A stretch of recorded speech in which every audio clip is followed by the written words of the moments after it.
तर नाशिकमध्ये अशी एक संस्था आहे जी गोरगरिबांना काय मदत करत असते मित्रांनो, सांगतो शेवटपर्यंत व्हिडिओ बघा. तर मित्रांनो आज आपली कॅब बुक केली त्यांनी आणि सर्वांना भेटून मला खरंच खूप आनंद झाला मित्रांनो. आणि ते बोलले आपल्याला एक ठिकाण जायचं. म्हटलं सर कुठे जायचंय? म्हणे तालुका मोकडा जिल्हा पालघर या ठिकाणी जायचंय म्हणे आपल्याला, काही वस्तू वाटप करायच्या गरजू मुलांना. म्हटलं चालेल सर, काहीच अडचण नाही. आणि क्लायमेट इतकं छान होतं मित्रांनो, विचाराच्या बाहेर. आणि तुमचा भाऊ पण एकदम मस्त रपसाप निघला ना. आपण रस्त्यामध्ये एक सीन झाला, अचानक मला गर्दी दिसली, गाडी थांबवली, म्हटलं रस्ता बंद. अरे बाप रे बाप, म्हटलं काहीतरी गोंधळ झाला यार. जोपर्यंत जवळ जात नाही तोपर्यंत आपल्याला नेमकं कळणार नाही झालं काय. हा गोंधळ दुसरा तिसरा कुठला नसून हा गोंधळ आहे आंदोलनाचा मित्रांनो. आणि आदिवासी लोकांनी इथं आंदोलन केलं होतं. आणि हे आंदोलन कशासाठी केलं मित्रांनो माहितीये का? त्यांचे काहीतरी मागण्या आहे, त्या मागण्या पूर्ण नाही झाल्यामुळे हे आंदोलन केलेले मित्रांनो.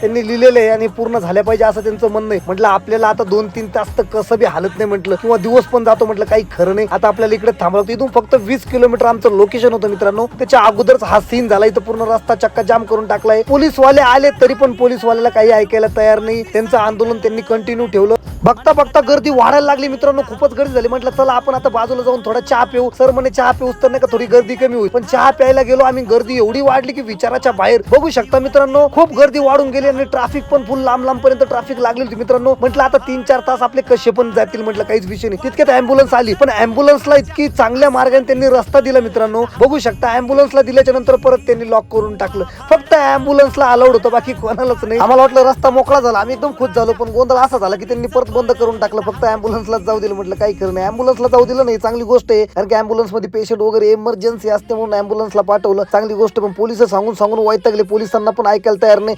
फायनली तहसीलदार आले. म्हटलं आता तो मॅटर मिटलाच पाहिजे. म्हटलं खरंच मॅटर आहे ना, एकदम 5 ते 7 मिनिटांमध्ये मॅटर मिटून गेला यार. म्हटलं क्या बात आहे, एवढं मोठं आंदोलन 5-7 मिनिटांमध्ये तहसीलदारांनी मिटून टाकलं. जवळपास 1.5 तासापासून आम्ही बसलो होतो, वैतागलो होतो. 1.5 तासाचं हे आंदोलन होतं मित्रांनो. आणि ट्रॅफिक बघू शकता तुम्ही, पूर्ण जाम होतं डायरेक्ट. एवढी मोठी लाईन लागली होती गाड्यांची, जवळपास 1 ते 1.5 किलोमीटर पर्यंत लाईन लागली होती. नशीब चांगलं आंदोलन लवकर मागे झालं, कारण की आम्हाला इथं लवकरात लवकर यायचं होतं. आणि ह्या गावाचं नाव आहे भोयेचा पाडा मित्रांनो. भोयेचा पाडा ह्या गावामध्ये आम्ही आलो. हीच ती शाळा आहे मित्रांनो, ज्या शाळेमध्ये गरजू मुलांना काही वस्तू वाटण्यात येणार आहेत. आणि ह्या वस्तू जे वाटणार आहे त्यांच्या संस्थेचं नाव आहे मित्रांनो नरसेवा नारायण सेवा. ही संस्था जवळपास कोविड पासून काम करत आहे मित्रांनो. आणि गरजू लोकांपर्यंत वस्तू पोहोचतात. आणि यांच्या टीम मध्ये जवळपास 200 लोक आहे, पण आज एवढे आले नाही, काही यायला जमलं नाही मित्रांनो. जवळपास 7 ते 8 जण आलेले आहेत. या संस्थेचे मेंबर दर महिन्याला थोडे पैसे जमा करतात. आणि ते पैसे जमा झाल्याच्या नंतर गरजू मुलांना किंवा शालेय मुलांना काही ना काहीतरी वस्तू वाटत असतात खेड्यापाड्यामध्ये जाऊन मित्रांनो. अशा संस्थेला मनापासून सल्यूट आहे मित्रांनो. आज या भोयच्या पाड्यामध्ये काय वाटायला आणलंय, काय वाटणार आहे तुमचा भाऊ तुम्हाला डिटेल मध्ये सांगेल, पण पार्ट 2 मध्ये सांगेल मित्रांनो. व्हिडिओ मोठा असल्यामुळे पार्ट 1 मध्ये सांगता येणार नाही. व्हिडिओ आवडत लाईक करा, फॉलो करा आणि पार्ट 2 बघायला तयार राहा. धन्यवाद पब्लिक.